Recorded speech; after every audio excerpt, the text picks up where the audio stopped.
Ripple is on a winning streak, but the game isn't yet won. The SEC threw out a lawsuit against Ripple executives Brad Garlinghouse and Chris Larson over what it had claimed was an unregistered offering of XRP tokens. 3 strikes, but is the SEC out? Yesterday, the U.S. Securities and Exchange Commission (SEC) dismissed its own case against Ripple Labs CEO Brad Garlinghouse and Executive Chairman Chris Larson. This is the third recent win for Ripple, the firm closely associated with XRP, in its multi-year legal battle with the securities watchdog. This is an excerpt from the Node newsletter, a daily roundup of the most pivotal crypto news on CoinDesk and beyond. You can subscribe to get the full newsletter here. Garlinghouse and Larsen were called significant security holders in the SEC's original lawsuit, filed in 2020 before Gary Genlser was in his seat as chairman, which accused the company and principal executives of selling over $1.3 billion in an unregistered, ongoing digital asset securities offering of XRP. Further, Garlinghouse and Larsen personally affected about $600 million in illicit security sales, it said. To say the SEC suit has been a stain on Ripple is an understatement. In the immediate weeks after the suit was filed, nearly all U.S. exchanges delisted XRP. Ripple's relationships with service providers seemed to suffer, and CEO Garlinghouse began to intimate the firm, founded in 2013 in San Francisco, would relocate abroad. For a while, it seemed like Ripple may not even survive. The firm was flesh enough, thank you programmatic sales, baby, but no one knew what would result from what is still, arguably, the most significant regulatory action taken against a crypto company to date. Firms like Telegram and EOS were sued, they settled and were given slaps on the wrist relative to amount of money involved. But Ripple decided to fight the civil charges, which could have meant a big win or devastating loss. And it's likely thankful it did take matters to court, at least at the moment, amid a bit of a winning streak. See also, XRP registers biggest single-day gain in 3 months after SEC drops charges against Ripple's leaders. The first and most significant legal victory for Ripple was tremendous, even if it was partial.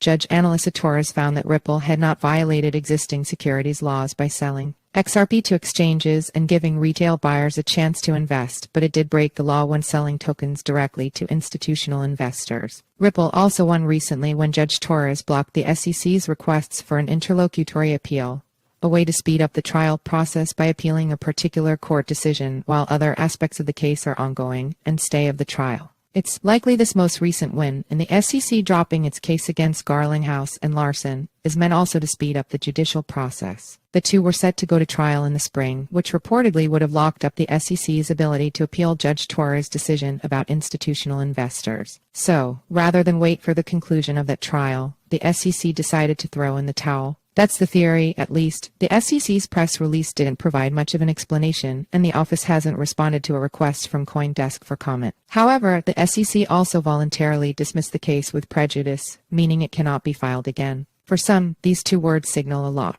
Not only is the executive's trial completely and permanently over, but prejudice tends to come up only when a judge sees the case as frivolous or a matter that could be resolved outside of court. In either case, whether the SEC dismissed its lawsuit to appeal a different legal matter quicker, or because it knew it didn't have a case against Ripple's executives, the recent trial updates don't look good for the second. Just optically speaking, the once fierce and feared watchdog that sought to patrol all of crypto under its purview is now getting its nose swatted in court. And this is exactly what the judicial system was designed for. While legislators in Congress pass laws or, in the case of crypto, delay passing anything and executive agencies enforce them, the judicial system is meant to act as a check on both. So far, Judge Torres seems to suggest existing securities laws are sufficient to rule on crypto, and the SEC has been overzealous. Of course, the legal battle isn't exactly over, and decisions helpful to Ripple are still a matter that can be appealed. What happens next is Ripple and the SEC will fight over how much the crypto startup needs to pay in restitution for its $700+ million in illicit XRP sales, while almost certainly a weight off Garlinghouse's shoulders, pretending that the SEC somehow capitulated or threw in the game is false. It's 3 strikes in a game with infinite innings.